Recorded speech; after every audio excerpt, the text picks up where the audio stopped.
What's up, everybody? It's your boy Deshaun here on Average Joe Sports on the YouTube channel for the first time in probably about 2 years, when it's not marching band related, obviously. But yeah, feels good to be back. A lot of things have happened for those people who still subscribe to this channel or may have left. If not, feel free to subscribe. I'm gonna try and come up with some new stuff here, trying my hand at a couple of different things. So be on the lookout. Who knows? But anyway. Why are we here today? Easy. Seattle Dragons, XFL football. I went to the Seattle Dragons versus Dallas Renegades game yesterday. I went down with my buddy James Puglisi. He's an avid baseball fan, so it was interesting to have a baseball fan come to a football game when technically the NFL football season is over, but it's not baseball season yet. So I went with James, I went with my buddy Nick, and his friend, and my mystery friend from the old Kappa Kappa Psi days, Rebecca. Shout out. Woo! Yeah, I think overall from an experience standpoint, I actually thought it was really fun. It kind of gave me like a college football fan experience atmosphere-wise, because it was a lot looser, right? And I think a lot of that has to do with the newness of the league. Not everybody exactly knows what's going on, and that's a good thing for now. And I think as time goes on, I think we'll see things change a little bit here and there. But I think for the most part, the audience that wants to watch the XFL are just football fans in general.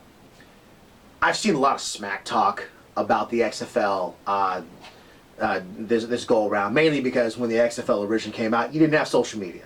Okay, you've got social media now, as we all know, and we're all keyboard warriors, myself included. So everybody's got something to say, and a lot of it is negative. Some of it is jealousy. Some of it is just, people going, football season is over. I don't need to watch football anymore. I don't need football in February, which again is their choice. But I did feel that the majority of the fan base again was just people who liked football and wanted to see some more football. So the overall atmosphere wasn't as raucous as a Seattle Seahawks game, for example. But again, when you establish when something has been established for 40 plus years, it won't compare to the fan base in the XFL, which is going to be considerably smaller at this current time. And through this video, you're going to hear me compare the NFL to the XFL in this sense, because that's the best comparison. But again, I'm always going to say that the NFL is first a well-established product, whereas the XFL is not an established product, which means fan perspective and talent-wise, obviously it's going to be different. And while we're on the subject of talent-wise, one of the main things I've noticed in the first 3 weeks of this league is that quarterback play is severely lacking for the majority of the quarterbacks in this league. I think with the exception of maybe Cardale Jones and like two or three other ones, but Cardale Jones is the one that sticks out for me the most. For most of you guys, remember Cardale Jones for being quarterback at Ohio State, won a national championship there, and then left a couple years later to join the NFL. Had his cup of coffee in the NFL, and now here he is in the XFL. His team, the DC Defenders, seem to be one of the top teams in the league right now. They seem to have the best teams, one of the best teams overall right now. And again, still an exciting product, but there's definitely an issue at the quarterback position. Why is that? I mean, the answer is pretty simple. The XFL is in its first season. Essentially, everybody in this league is a rookie, right? So you're trying to work out, quarterbacks are trying to get that connection with completely new receivers, and they're trying to get the connection with their tight ends, the running backs, the offensive line. There's a lot of little things that make a game go by flawlessly. that take time. And, and again, in comparison to its established big brother or cousin, whichever one you want to call it, the NFL has had time to do this. And even when a new quarterback comes in, the veterans who are on the team are there to help that rookie move along as a quarterback and say, hey, this means this, that means that. I'm going to do a 5-yard in, but I'm going to turn. I'm going to give you a quick turn to look at where you're going to be at when I'm 4 yards down the field, and that way that's your cue to get ready to throw the ball, right? You don't have that connection yet in the XFL, and that's been one of the things that's kind of been the Achilles heel of the league right now, is the fact that the quarterback play just isn't good. It's going to take time for it to get there, but I think that even based on the game that I saw yesterday, there were flashes of brilliance by both quarterbacks. I saw some pretty nice dimes that are being thrown later on in the game. Also on the same end, on the offensive side, I did feel that from a running play perspective, everything was being played east-west, not north-south. There was a lot of stretch plays going on, a lot of running backs trying to, use the speed, get out to the edge, and then turn it north and south. I didn't see a lot of in between the tackles, smash mouth, running game football. It's very windy outside, but I think again that's going to come with time and also just with better communication between the quarterback and the offensive line. Again, it's not something that is going to get better overnight. Those things are going to take games to get used to. Also, in comparing the XFL to not only just the NFL, but comparing the XFL to itself, actually, back in the day, in the one season that they played in 2000, the level of play so far in this particular version of the XFL is way better than the level of play that was going on in its original form. I watched the XFL back in the day as well because I'm old enough for that. Okay, Boomer. But I even then I noticed that was definitely a very inferior brand of football in comparison to the NFL. Now, you compare the XFL in its original version to this version of the XFL.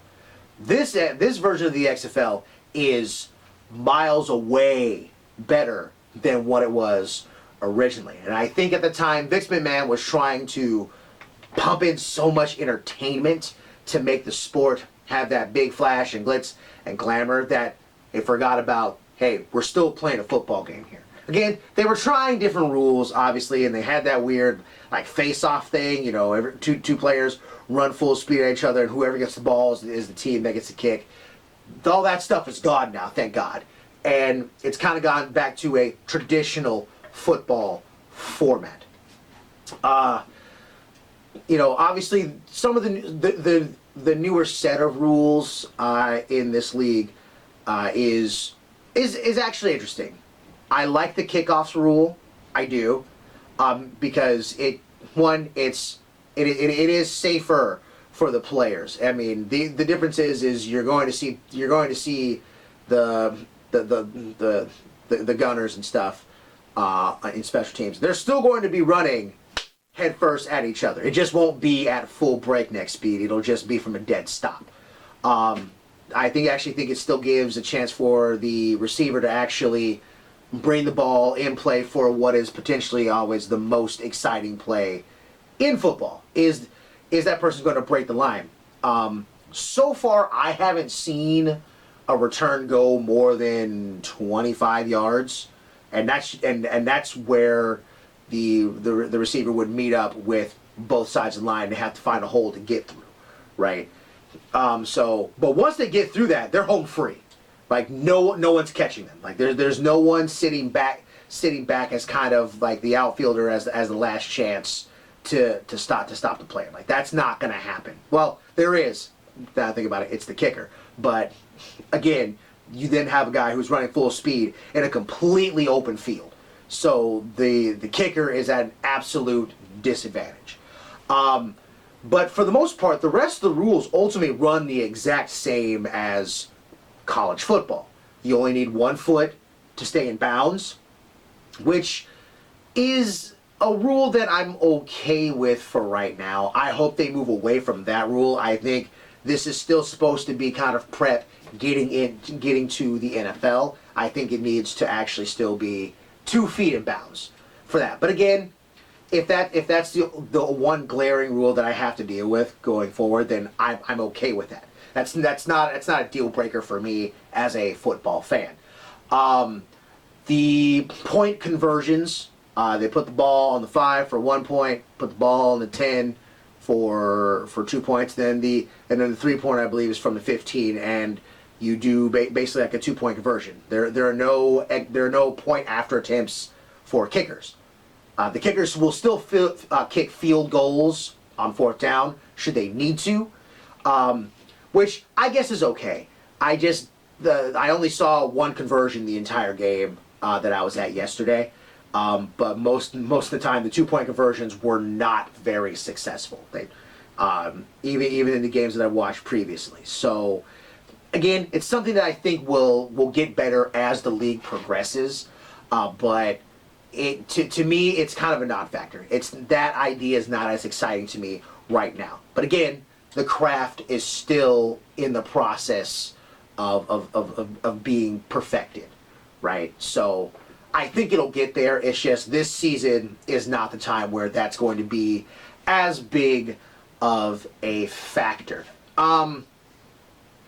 Talent-wise, I like this league because you have a lot of late 4th rounders, 5th round, 6th round, 7th rounders who, after they get drafted, also you got undrafted, previously undrafted NFL free agents as well. But once they get drafted and then they have their cup of coffee with their particular NFL team, and it's interesting because the vast majority of those, 7th rounders, those 6th and 7th rounders especially, some of them don't even make it out of camp. Right? Like they barely make it to the first preseason game before cuts are made.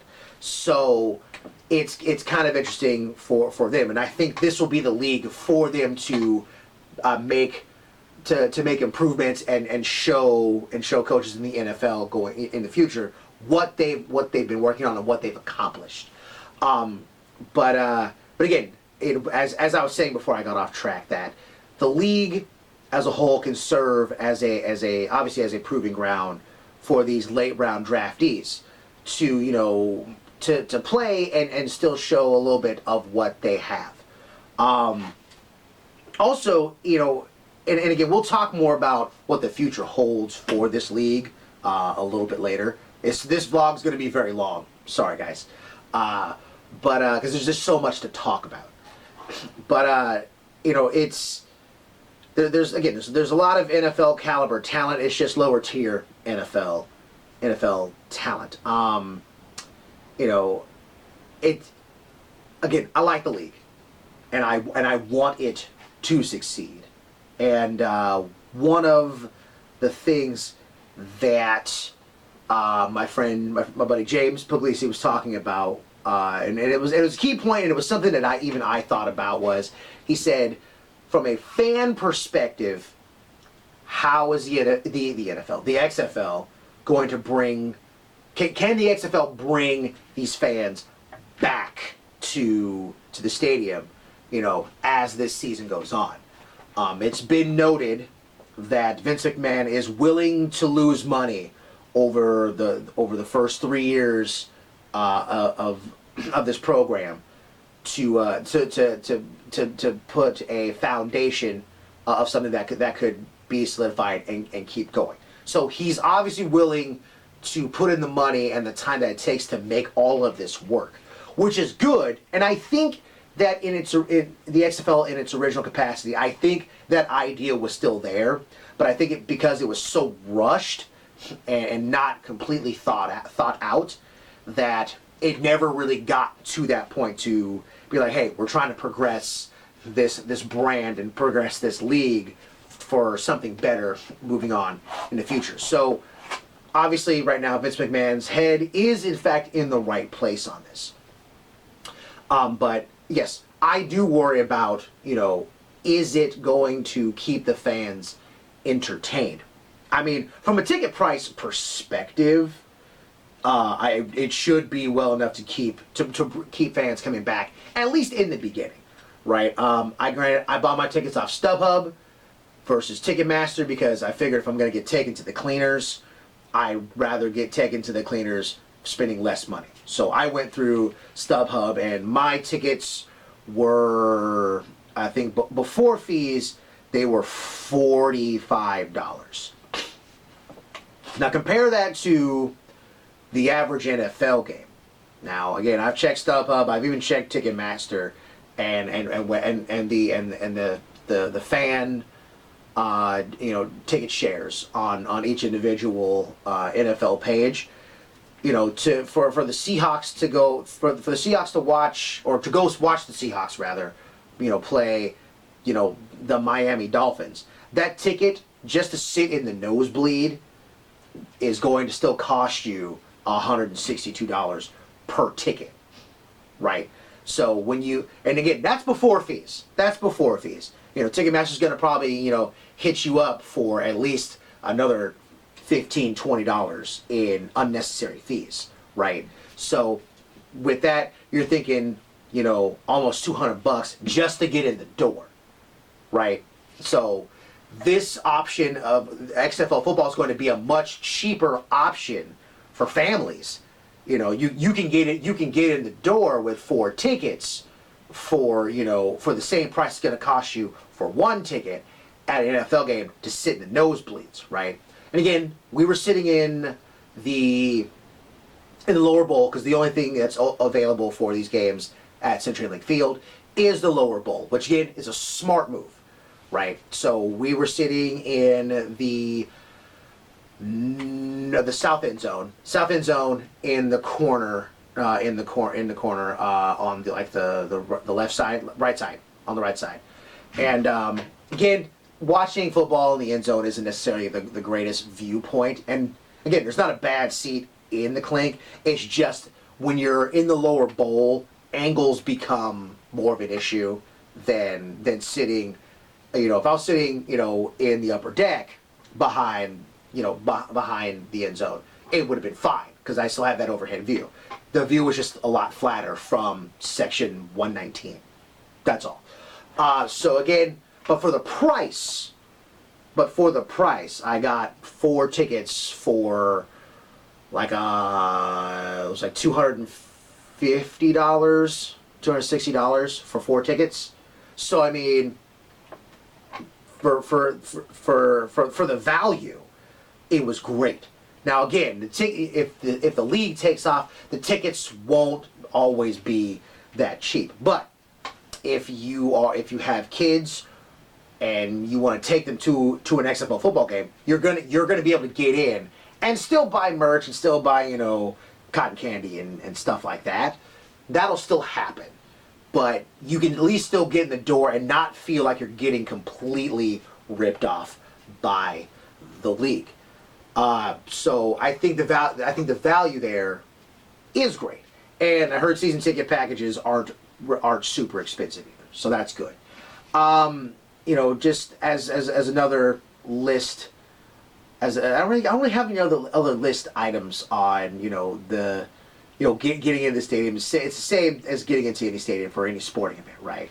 So I mean, you're obviously going to take it to the cleaners for concessions. That's just one of those things that happens. So one of the complaints I remember reading on Facebook last week was the lines were too long at CenturyLink Field. It was ridiculous. Getting my food took forever. Well, it was the first XFL game of the season at CenturyLink Field.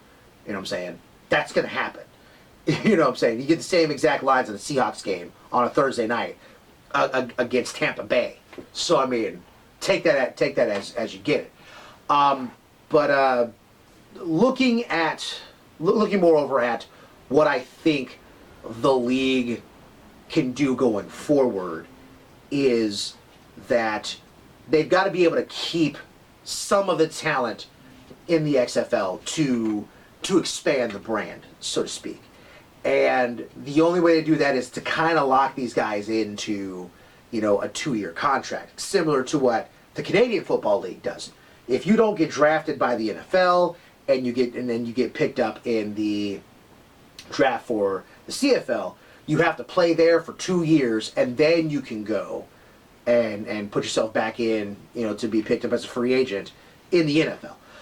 I do actually think that's a good idea for the XFL to do, and then kind of have the caveat of, yes, while you are assigned here for 2 years, if you want to go to a training camp and a training camp wants to sign you and you get signed all the way through to the beginning of the season, then you say, hey, NFL, only thing we ask of you is to pay out that year of the contract, which an NFL team could very easily do, because the contracts themselves for players isn't super high, right? They're kind of getting paid somewhere in the area of what the average person working a 9-to-5 is getting, right? So they're not making bands on bands on bands and racks on racks on racks, right? They're not making that kind of money, but they're making enough money to live. You know what I'm saying? These people ain't destitute. They just gotta They can't go out and buy that new Bugatti right out the gate. They got to save up money, you know what I'm saying?